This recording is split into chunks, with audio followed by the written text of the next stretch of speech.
નળીનું cancer detect થયું. Detect થયા પછી ડૉક્ટર નીતિનભાઈ સિંગલને અમે हमारा रिपोर्टों साथे મળ્યા એમને. जब ये डायग्नोस हुए थे तो इनकी बीमारी थोड़ी सी एडवांस स्टेज में थी एंड ऑब्वियसली बिकॉज गांठ के कारण इनके अंदर काफ़ी कमजोरी भी आई हुई थी क्योंकि ढंग से खा पी नहीं पा रहे थे. उस समय काफ़ी सारे चैलेंजेस थे. हमने इनको जो बेसिकली इनका सब टेस्ट वगैरह करा के इनके लिए एक प्रॉपर प्लान बनाया जिसमें हमने पहले कुछ कीमोथेरेपी दी અને 4 कीमा લીધા પછી તમારી સર્જરી થશે અને સર્જરી પછી 4 कीमा લેવા પડશે. તો ગઈ 15 તારીખે હું સ્ટર્લિંગ હોસ્પિટલની અંદર એડમિટ થયો અને 16 તારીખે મારું ऑपरेशन થયું. बाद में इनकी हमने एक ये सर्जरी करी जिसमें ये पूरा जो फुट पाइप ईसोफेजेक्टमी जिसे कहा जाता है पूरा फुट पाइप निकाला गया एंड निकाल के पेट से नया एक पाइप बना के उनको दोबारा गले में जोड़ दिया गया. अब क्योंकि ये पेशेंट की उम्र ज़्यादा थी एंड जो कमजोरी जो इस तरह की कैंसर्स में काफ़ी रहती है एंड काफ़ी कीमो के बाद पेशेंट कमज़ोर हो जाते हैं.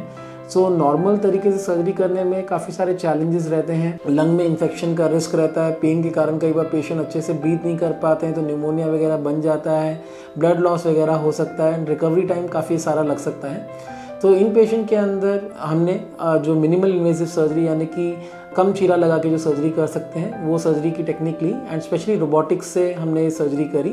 લગભગ 8 કલાક જેટલું મારું ઓપરેશન ચાલ્યું પણ સફળ ઓપરેશન ડૉક્ટર સાહેબે કર્યું અને મને પોતાને એવું સેટિસ્ફેક્શન થયું. रोबोटिक सर्जरी में जो एडवांटेज है कि पेशेंट को ये मान के चलिए 8 mm की जो चीरों से 3 या 4 के छेद बना के उससे सर्जरी कर सकते हैं जिससे कि पेशेंट को पेन ना के बराबर होता है एंड रिकवरी बहुत ही फास्ट होती है. जैसे इनके पेशेंट के अंदर हमें आईसीयू भी 1 दिन से ज़्यादा रखना नहीं पड़ा और ये 6-7 दिन के अंदर आज आपके सामने पूरी तरह से स्वस्थ है एंड आज बैक टू नॉर्मल लाइफ आ गए हैं.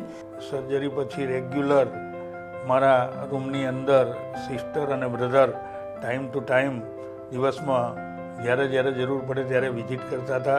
ડૉક્ટર બી એમની રીતે દિવસમાં 3 વખત વિઝિટ કરતા હતા અને વોર્ડ બોય પણ સમયસર મને જરૂરિયાત પડે એ પ્રમાણે વોર્ડ બોયને બી બોલાવતા સમયસર એ હાજર રહેતા હતા.